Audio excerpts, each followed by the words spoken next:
বিসমিল্লাহিররহমানিররহিম। আমি মোহাম্মদ আফজাল হোসেন প্রামাণিক, সহকারী শিক্ষক, রামনগর উচ্চ বিদ্যালয়, মান্দা, নওগাঁ।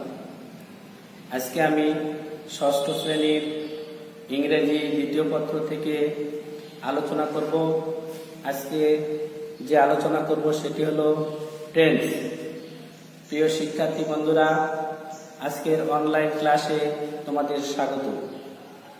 গত ক্লাসে আমি টেন্সের উপরে আলোচনা করেছিলাম। টেন্স কাকে বলে, টেন্স সাধারণত কয় প্রকার, কি কি উদাহরণ সহ তোমাদের বোঝাই দিয়েছিলাম। তো আজকে প্রেজেন্ট টেন্সের প্রেজেন্ট ইন্ডিফিনিট টেন্স থেকে আমি বিস্তারিত আলোচনা করব। তোমরা মনোযোগ দিয়ে শুনবে এবং খাতায় লিখবে। আচ্ছা, প্রেজেন্ট ইন্ডিফিনিট টেন্স কাকে বলে? সাধারণকালে কোনো কাজ করাকে প্রেজেন্ট ইন্ডিফিনিট টেন্স বলে। প্রেজেন্ট ইন্ডিফিনিট টেন্স চিনিবার উপায় কি? বাংলা ক্রিয়ার শেষে ই অ এর মতো উচ্চারণ থাকিলে তাকে প্রেজেন্ট ইন্ডিফিনিট টেন্স বলে। প্রেজেন্ট ইন্ডিফিনিট টেন্সের গঠন প্রণালী, স্ট্রাকচার। প্রথমে সাবজেক্ট, তারপরে ভার্ব, তারপর অবজেক্ট। তাহলে দেখে দিই তোমাদের, দেখো subject,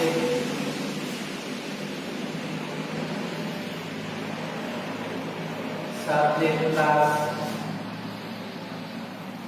verb plus EX, subject plus verb plus EX, অর্থাৎ প্রথমে সাবজেক্ট, তারপরে ভার্ব, তারপরে অবজেক্ট, আরো থাকে সেখানে লাগিয়ে দিবে। তাহলে আমরা প্রেজেন্ট ইন্ডিফিনিট টেন্স কাকে বলে, গঠন প্রণালী কি, চিনিবার উপায় কি, গঠন প্রণালী কি, সেটা জানলাম। তাহলে উদাহরণ সহকারে আমরা একটু জানি। এখানে আরো কিছু কথা আছে। এই গঠন প্রণালীতে যে যদি first person, second person, third person অবশ্যই থাকবে। যেমন মনে করো সাবজেক্ট, সাবজেক্ট এখানে সাবজেক্ট ভার্ব অবজেক্ট। তাহলে সাবজেক্ট যদি ফার্স্ট পারসন হয় তাহলে একরকম হবে, থার্ড পারসন হলে আর একরকম হবে। সেন্টেন্সের রদ বদল কিছু হবে। তাহলে কি হবে, মনে করো আমি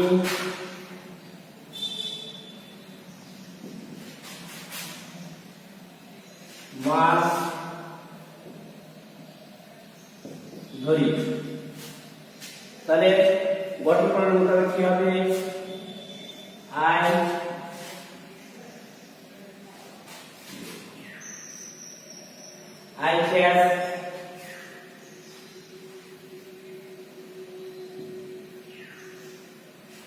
আই ক্যাচ ফিশ, আমি মাছ ধরি। এখানে যদি থার্ড পারসন হয় তাহলে কি হবে,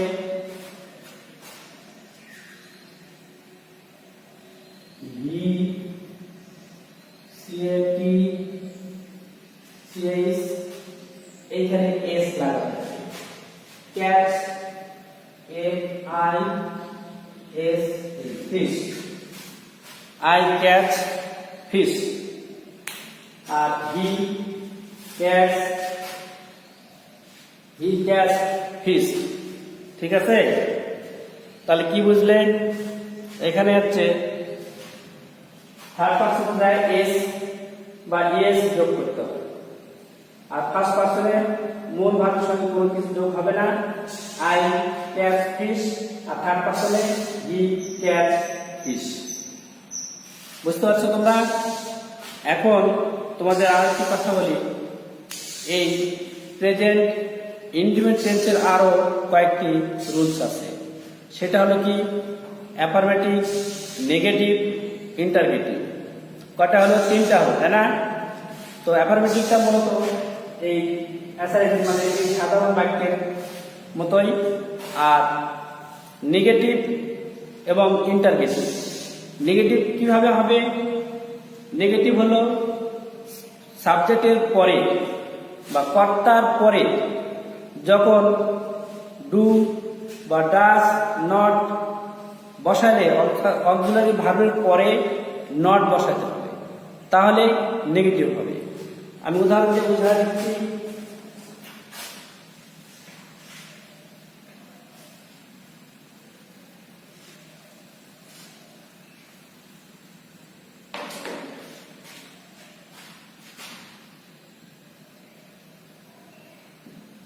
আমি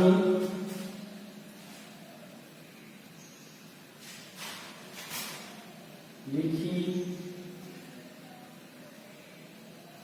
নাই, আমি লিখি নাই, তাহলে ইংরেজি কি হবে?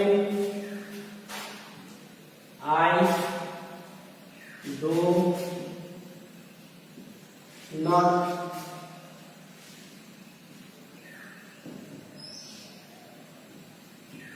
I do not write. I do not write. আমি লিখি না, আমি লিখি না। আচ্ছা, এইটাকে আবার যদি আমরা ইন্টারগ্রেটিভ করি তাহলে কি হবে? আমি লিখি না, তাহলে কি হবে? আমি কি লিখি না। আবার মনে করো এইটা যদি মানে থার্ড পারসন দিয়ে করো তাহলে কি হবে? He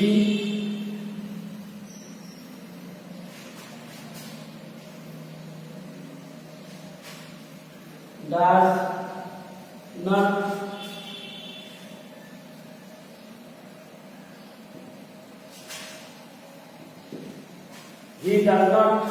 write. সে লেখে না। বুঝতে পারছো তোমরা? আচ্ছা,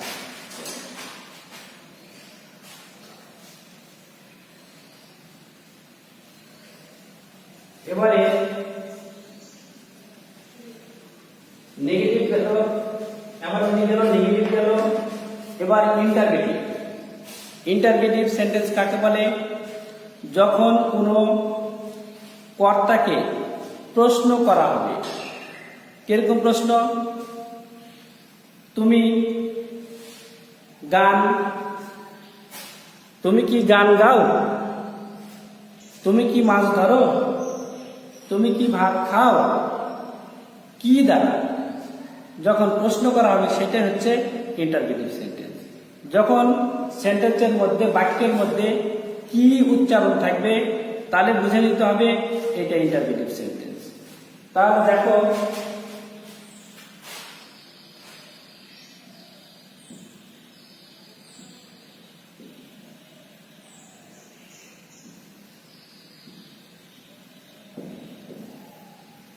তুমি কি ভাত খাও? Interrogative sentence. তুমি কি ভাত খাও? ইংরেজি কি হবে? You.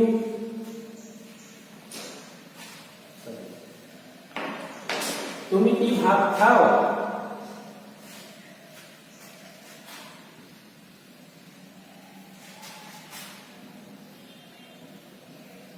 Do you eat? Do you eat rice? Do you eat rice? তুমি কি ভাত খাও? আবার এটাকে যদি আমরা তুমি কি ভাত খাও না নেগেটিভ করি তাহলে কি হবে?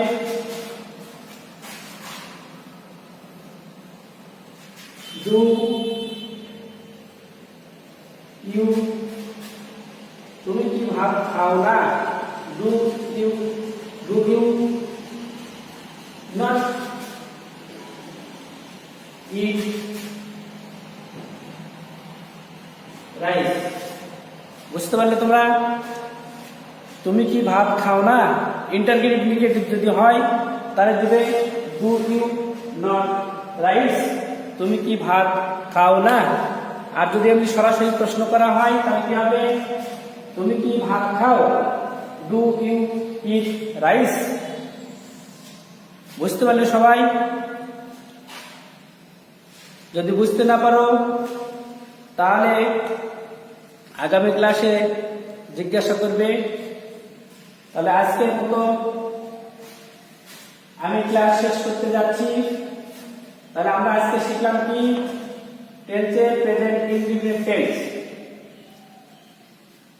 প্রেজেন্ট ইনডিফিনিট টেন্স কাকে বলে শিখলাম, গঠন প্রণালী শিখলাম, তারপরে সেন্টেন্সের উদাহরণ দিয়ে শিখলাম, অ্যাসারেটিভ সেন্টেন্স শিখলাম, অ্যাফারমেটিভ শিখলাম, নেগেটিভ শিখলাম, ইন্টারগেটিভ শিখলাম। এগুলো সবগুলোই কিন্তু রুলসগুলো হচ্ছে তোমার প্রেজেন্ট ইনডিফিনিট টেন্সের মধ্যে। তাহলে আজ এ পর্যন্তই, আগামী ক্লাস পর্যন্ত আল্লাহ তোমাদের সুরক্ষায় রাখুন এই প্রত্যাশায় আমি ক্লাস শেষ করছি। আর বাড়ির কাজ তোমরা হচ্ছে আগামী ক্লাসে প্রেজেন্ট কন্টিনিউয়াস টেন্স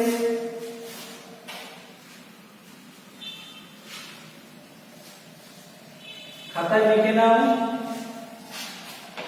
প্রেজেন্ট